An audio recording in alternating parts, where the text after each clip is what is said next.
Esta es la historia real de El Sótano.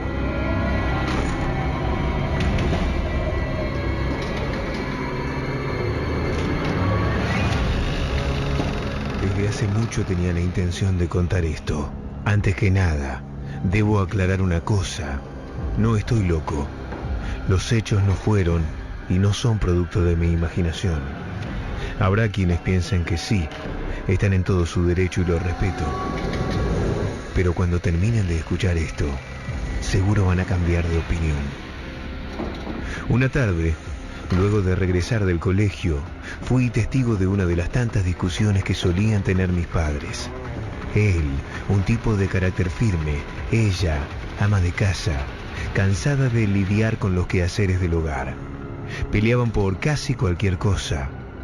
En esta ocasión, lo hacían por el tiempo que pasaba mi padre en el sótano. Ella le reprochaba por todo lo que necesitaba hacer, ya que nos habíamos mudado hacía varias semanas, y por donde uno andaba, se tropezaba con cajas que deberían estar hace rato acomodadas. Recuerdo a mi madre diciendo que hacía un mes que nos habíamos mudado, y él no había acomodado una puta caja. «Ya sé», respondió mi padre, «te dije que lo voy a hacer, pero...» «¿Cuándo?», interrumpió mi madre con tono firme y alto. «¿Cuándo? Hoy vienen del camión de mudanza con los muebles. ¿Me querés decir dónde los vamos a poner?». Yo miraba. Luego miraba la cocina, que estaba llena de cajas que mi padre no había movido. Me fui para mi habitación. Una vez ahí, arrojé la mochila en un rincón. Me acerqué a la ventana y mientras observaba el patio, fijé la mirada en todo lo que había en él. Los árboles eran altos, de largas ramas, pero desnudos de hojas. El pasto tenía un tono verde muy claro, casi tirando a amarillo. Más allá, se encontraban un par de hamacas con cadenas oxidadas. Todo era una postal triste y lúgubre. Me di vuelta y vi mi colchón tirado en el suelo.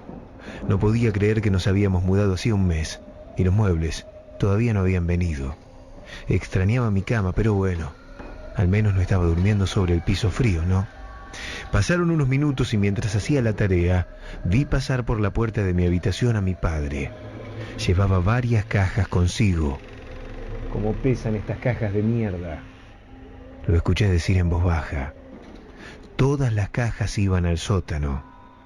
Y así, unas 6 veces. Era cansador escucharlo decir la misma frase cada vez que pasaba. Por un momento, hubo silencio. Era peor que escuchar las palabras quejosas de mi padre. El tenso silencio se cortó con este grito.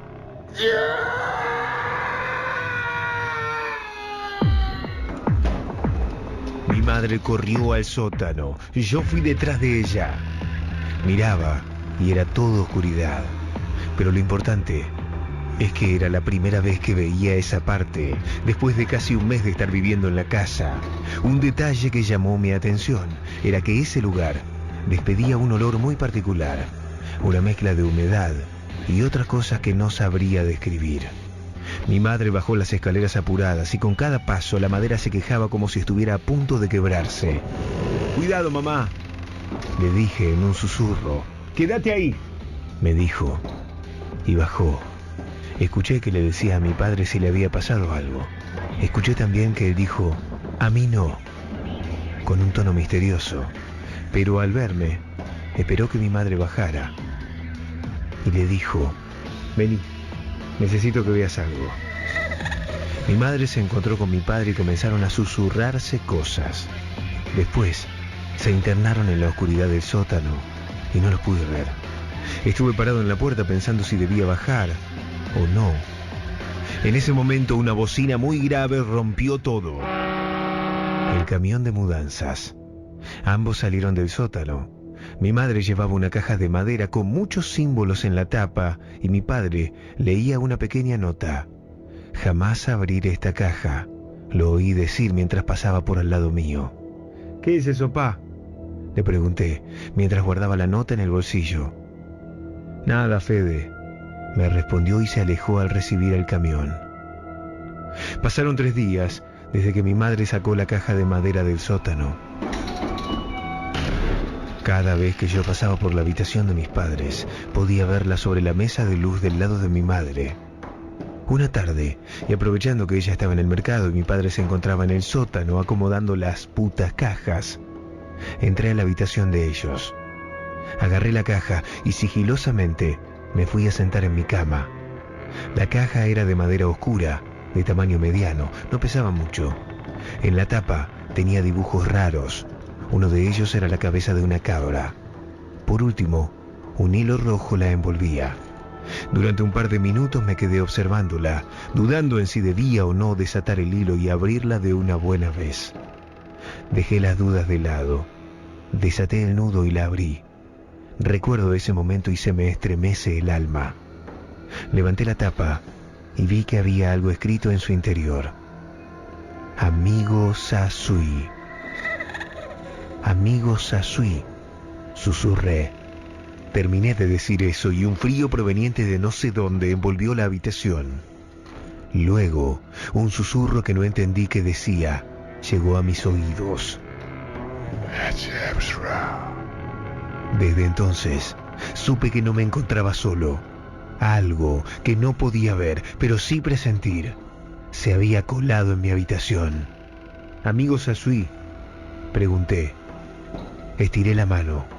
Quería, si eso fuera posible, tocar a quien había llegado, pero nada. Agité mis brazos, pero solo estaba haciendo el ridículo. «Ya llegué», escuché decir a mi madre. Agarré la caja y fui hasta la habitación de mis padres. Até la caja con el nudo sencillo, como los que me había enseñado mi papá, y la coloqué donde la encontré. Salí de la habitación y me encaminé hasta la cocina. A medio camino, me encontré con mamá. «Hola», le dije con un tono alegre. Mi madre me miró con sospecha. Luego sonrió y colocó las bolsas sobre la mesada. Me preguntó si tenía hambre y enseguida me hizo un té con leche acompañado con tostadas. Mientras merendaba, se me ocurrió preguntarle a mamá sobre esa caja. Mi madre me miró y su mirada era como si supiera que había entrado, había abierto la caja y que después la había dejado donde estaba encontrada. Pero sus palabras no fueron acerca de eso. «Es una caja», me respondió con tono frío y seco.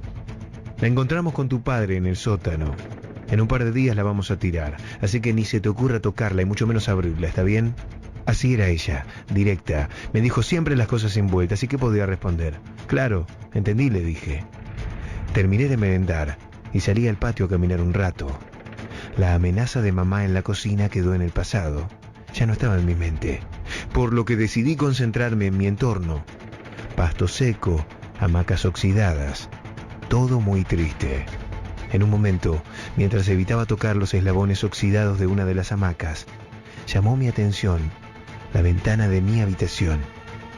Me pareció ver que alguien se alejaba de la ventana. Salí corriendo y entré a la casa. Fui hasta la habitación, pero no entré. Me detuve en la puerta. Mis ojos recorrieron la habitación de piso a techo, de pared a pared. Pero claro, no había nadie. «Hola», dije en voz baja. Escuché que me respondieron. «Hola, Fede». «¿Quién sos?», pregunté nervioso con un pie en el umbral de mi habitación y el otro desesperado por irse a la mierda. «Me llamo Sasui. Vos me liberaste de la caja y acá estoy». «¿Vos estabas en la ventana?», pregunté. «Sí, te estaba viendo. Te vi solo.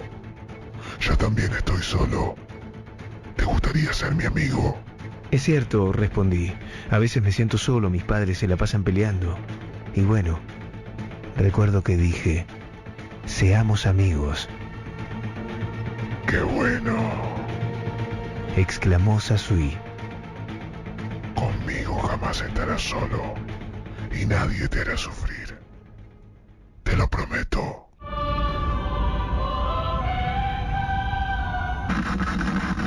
Me quedé pensando esas palabras. Quise responder, pero la presencia abrupta de mi madre me dejó con la palabra en la boca. Pasaron los días. Durante un año me sentí muy acompañado de Sasui.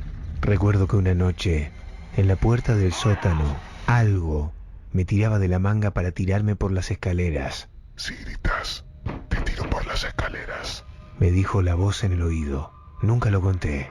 Un año después, me decidí a contarle a mi madre de Sasui, mi amigo invisible, ese que había salido del sótano, en esa caja.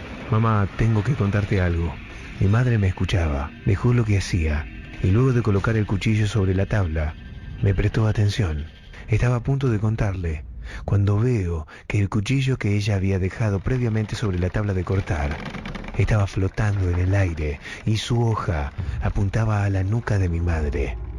Ella con aire materno me abrazó y le respondí sin quitar la mirada del cuchillo. No, lo que pasó es que me retaron en el colegio por no completar un trabajo. Ni bien terminé de hablar, el cuchillo cayó al suelo. Volví a mi habitación, con la cabeza revuelta. Seguía teniendo en mi mente la imagen del cuchillo. Me senté en la cama, miré mis manos y temblaban, como jamás lo hicieron. Otra noche, escuchamos a mi padre gritar desde el sótano. ¡Federico! Cuando estaba a punto de bajar, con mi madre también en la puerta del sótano, mi padre entró por la puerta de casa. No era él. Recuerdo que mi padre fue el primero en bajar al sótano para ver quién era el extraño que había imitado su voz. Fueron los 30 minutos más largos de mi vida. Mi madre, preocupada, decidió bajar tras él y a mí me prohibió siquiera poner un pie en la escalera. Vos te quedás acá.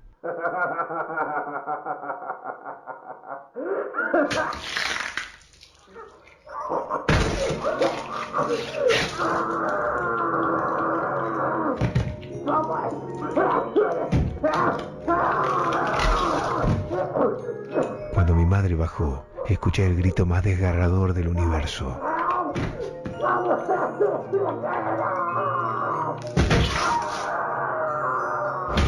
Bajé las escaleras desesperado y no bien llegué al suelo. Vi a mi madre de rodillas, frente al cuerpo inmóvil de mi padre. Me acerqué a ella y vi que sus manos, el suelo y una de las paredes estaban empapadas de sangre. ¿Qué le pasó a papá? Atiné a preguntar. Mi madre me miró y noté algo raro en su mirada. Estiró su brazo derecho y su mano se aferró a mi muñeca y créanme, lo gélido de sus dedos se me hizo muy familiar. La mano helada me dolía. Tranquilo, Fede, dijo mi madre y su voz era rara. Tu padre no te quería. Él creía firmemente que todo sería mejor si vos no existieras. Incluso pensó en matarte para vivir más tranquilos. Miré a mi madre con ojos de asombro a la vez que intentaba desprender su mano de mi muñeca, pero la fuerza que yo hacía no era suficiente. Tranquilo, me dijo ella, y ahora su voz volvió a cambiar. Te dije que no dejaría que te hicieran daño, ¿te acordás? Sasui, le susurré.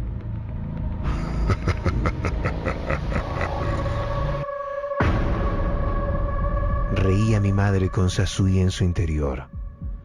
Desde ahora, solo seremos nosotros dos. Y así fue, como los días pasaron, y los años también. Mi madre, o Sasui, enterró el cuerpo de mi padre en el sótano, y como mi padre trabajaba por su cuenta y no tenía familia, no hubo quien preguntara por él. A mí no se me permitía salir a ningún lado, ni siquiera al colegio. Cuando cumplí 10 años, una mañana, mientras mi madre desayunaba, le clavé un puñal en su espalda.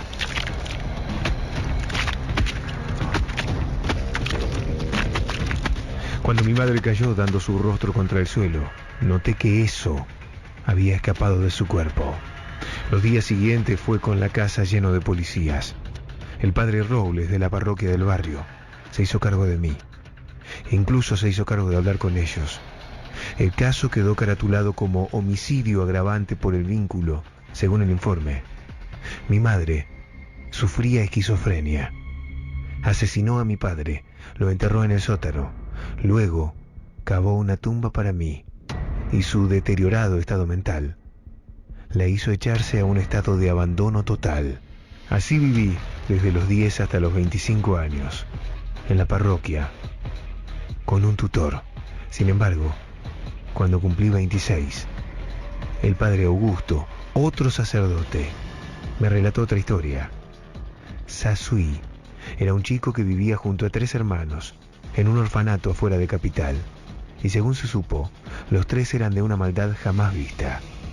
Investigando un poco, supe que los chicos mataron a 13 internos. Luego de varias sesiones psiquiátricas sumadas a electroshock, más o menos se habían calmado y fueron adoptados por una familia donde el padre de la familia era fanático de lo oculto y tenía libros sobre eso. En uno de ellos instruía cómo se podía colocar el alma de un fallecido en un objeto. Una tarde, Sasui y sus hermanos hicieron un pacto. Cuando ellos murieran, sus almas serían colocadas cada una dentro de una caja, y el primero en resucitar traería a los otros. Sasui poseyó a mi madre, y las horas que se las pasaba en el sótano eran para buscar y desenterrar las otras cajas, y así volver a estar juntos. Quiero agregar algo más. Gracias al padre Robles, que me tomó a su cuidado, gracias a su comprensión y mucha paciencia, me enseñó todo lo que él sabía. Y ahora yo soy un sacerdote en una iglesia humilde en la provincia de Santiago del Estero. Con respecto a las cajas, están enterradas en alguna parte del campo, cercano a la iglesia, donde yo las puedo vigilar. Nuevamente les digo y les aclaro, no estoy loco.